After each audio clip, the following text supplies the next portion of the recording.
edition Pizza Sundays. My man Pharro here. And Pace Brown Sundays. Get into it.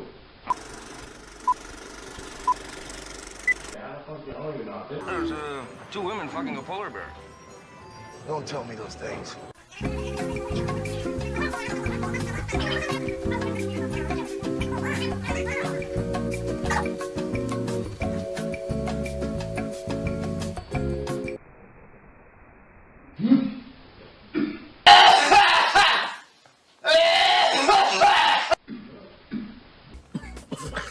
This is the shit.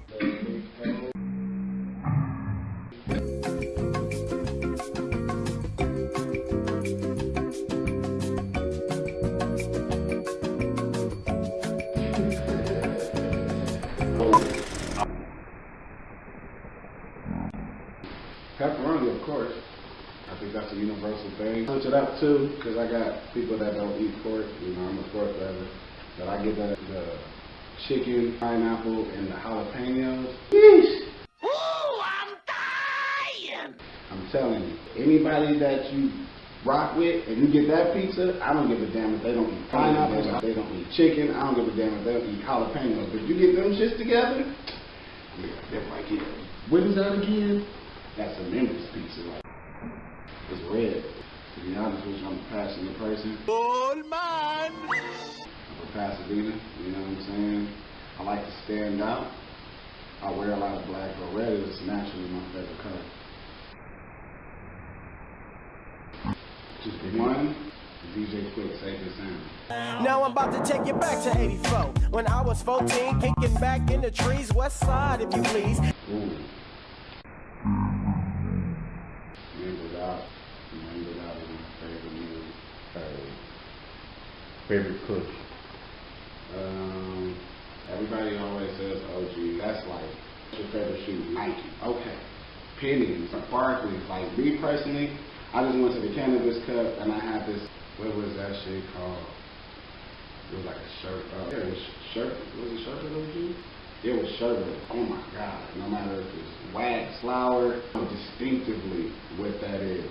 But to be honest with you, this is a Jet Fuel OG. No, matter of fact, it's Tangy. Tangy Supreme. Tangy Supreme, man. That's the one right there. That's him. You find him, keep him to yourself. I will tell you to share it with some of your friends, but you're going to be mad when that shit gone. A scavenger smoker is someone who never has weed of their own. Tangy Supreme. Right. Straight up. As my Coca-Cola. Look, Coca-Cola is my shit when I drink Hennessy. I was raised off of Pepsi, right? But I've been drinking Pepsi for so long, and when you eat pizza with Pepsi, woo, that should be tearing your stomach up after a while. So me, myself, I'm a Sprite person now. I try to go clear instead of go dark. So, shout out to anybody who drinks Sprite like me. I wanted to know, what are 3 things that you feel that separates you as an artist? One, for me, just in general, you know what I'm saying? I feel like I'm a pretty unique person, so I try to get that off of my music. 2, the vibrations that I try to go for the beats, you know what I'm saying? My beat selection, my word play, you know, the choices of my word things and stuff like that. 3, I'm a member, bro. You know what I'm saying? Being a member is, you know, it's a lifestyle, way of living, moving around, you know what I mean? So I feel like that's what I'm really bringing to the table. Like, if you're not bringing everything that you are, then you're faking, you know what I'm saying? And me personally, I would feel like I am who I am, so I'm able to be able to project that on my music, you know what I mean? And people are able to accept that, you know what I mean? So I think that's what sets me apart from my peers or anybody that does music, you know what I'm saying? That's what I wanted to ask you, where did members only come from? Well, to be honest with you, when I was a kid, little kid, you feel me, my granny, you know what I'm saying, rest in peace, and moms used to keep me super fly, and I always have a whole bunch of members only jackets, you know what I'm saying? It's like a European cut jacket, you know what I mean? Like, most people know what it is, a lot of people don't, and then I also feel like it's a validation. You know how you go certain places like, yo, you can't come in here, it's members only, you know what I'm saying? Or you have to have a certain type of way of moving around to be able to get to that situation. And so it's all a family. Like everybody who I mess with, everybody who's around me in my conglomerate, we all move around like that. So it's, members only type of thing. What is something that you feel that it frustrates you, but at the same time it motivates you?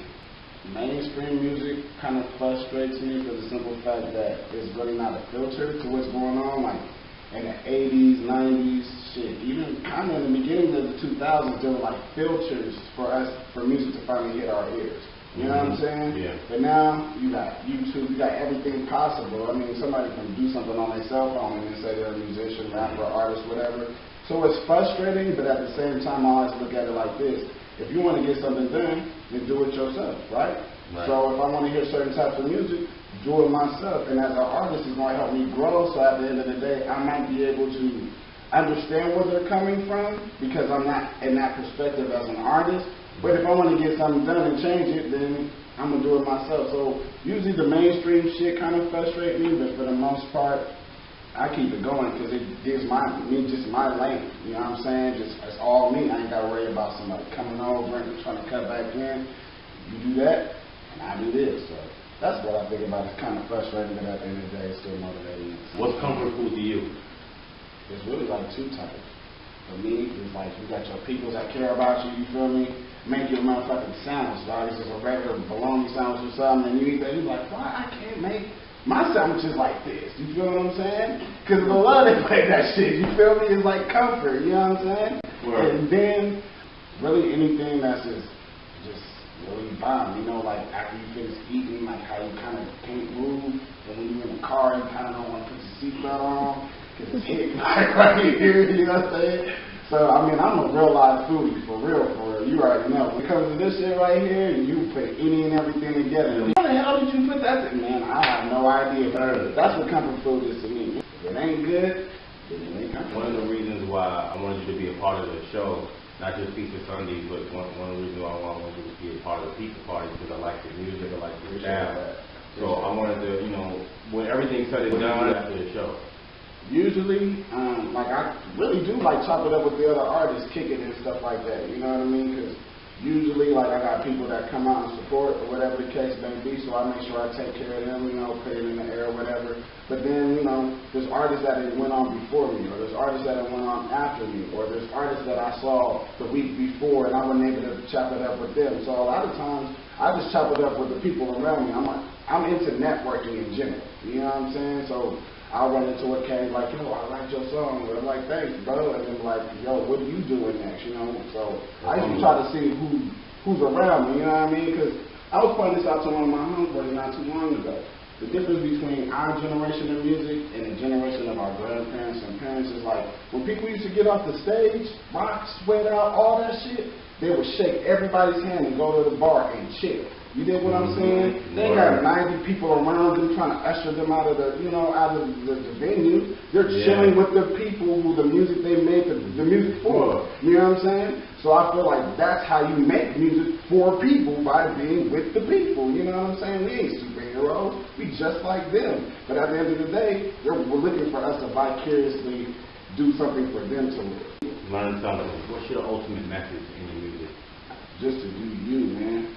Because it's like everybody, not everybody, so let me refrain from saying that. There's a lot of people that wake up every day trying to be somebody else, trying to do something else than what they were called for. So if you listen to my music, you're like, that's true, that's him. You know what I mean? So that's why I go like that, you know what I mean? 8th round to Sundays. Pharro going to be on the show for March 20th. Make sure you come out. Money Place, 4755 West Flamingo Road. And I want to show some support. See how we really get there. It's good music, on trees, good food. We'll be super happy. We won't be mad. There we go. Say weed and pizza. 8th round. I want you to join me every Sunday until March 20th, the day of the show. You know, we're going to give you show updates, get more in tune with the artists, let you know what's going on through our brains. It's going to be an exciting time. Money Place, 4755 Flamingo Road. Yo, the pizza party. And